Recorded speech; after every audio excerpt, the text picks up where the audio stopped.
Hi guys, this is Dr. Shamima Sitaruna from the YouTube channel Doctor to Help. Today we are going to talk about scabies, another very common disease. Do you know how common it is?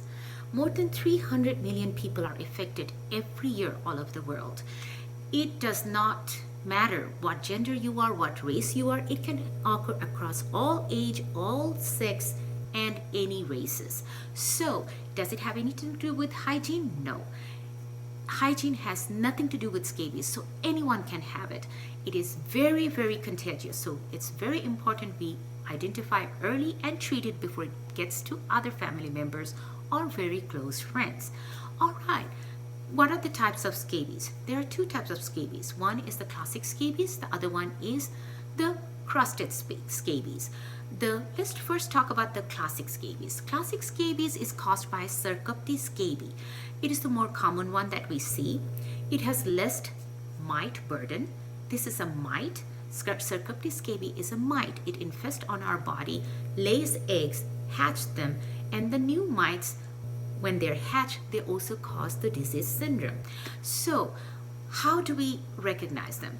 Usually, it is diagnosed clinically. You will see classic erythematous papules on the skin, and it can look like knots on the rope, like several knots following a linear line. What happens, those scabies, they walk, they burrow. What they do, the female Sarcoptes scabies, they usually lay their eggs. What they do, they use their proteolytic enzyme to break down the epidermal layer, and they burrow under the skin, and that's where they lay their eggs. After 4 to 6 weeks, they usually die. But the mites, when they are born, within 60 minutes, they are already moving across the skin. So that also causes a lot of pruritus. So we have severe itching, and you see the typical rope, knots on the rope line, and the itching occurs more at night, keeps you up awake, gives you fatigue and insomnia because of lack of sleep. Alright, due to the pruritus, very severe itching. So, how does it happen? How does it transmit? It's transmitted by close contact for prolonged period of time. Usually a handshake does not cause it.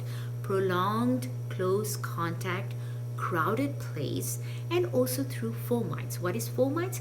It's transmission through hard surface like chair, tables, or bed.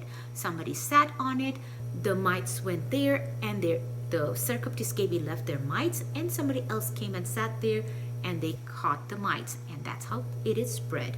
You can also do from personal sharing, like clothing. If you share clothing, it can also happen, so you have to be very, very careful. So it's very common when it happens in school gatherings, right? School gatherings, hospital, prisons, any crowded conditions, and also in family conditions, because if you have a big family living together, each of them can give it to the others very easily.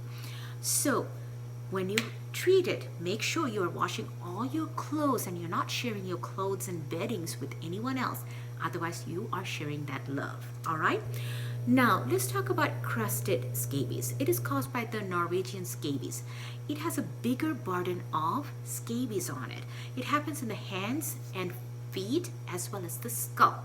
Because it has a higher burden, it has a bigger chance of being transmitted by fomites. Remember the hard surface. So it happens to immunocompromised people, like elderly people, people with HIV, people who have lymphoma or any cancers, any immunosuppressive conditions, it is more common. So please look around for these signs, symptoms for each type of scabies and where they occur. Diagnosis is made clinically, usually by the appearance of the ropes, knots on the ropes, the erythematous papules, and also the crusted ones that you see in the scaling on the hands and feet and the scalp.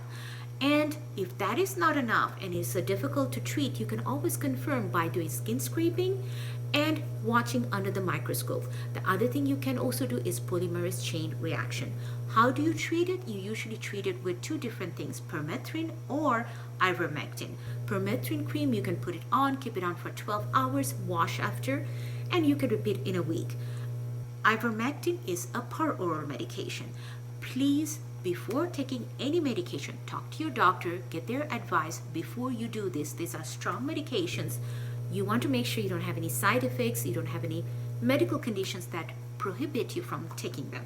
So always talk to your doctor before you do any treatment. Remember, these videos are only for identification, so you can quickly diagnose it, go to your doctor, take care of it before you spread it to other people. Another thing just to remember, all the pruritus, that intense itching, it happens from an allergic reaction from the mite, their waste, and their eggs. All right, so it's really an allergic reaction, and it can happen after 3 to 6 weeks after infestation. If you have a reinfection, in those cases it can happen much more earlier, within days. So remember those things when you encounter this kind of skin disease, so you can take care of it properly. If you like this video, please like and subscribe, and thank you for joining me. If you don't like it for any reason, please leave a comment so I can address this. And again, thank you so very much for joining me today. We'll see you next time. Bye-bye.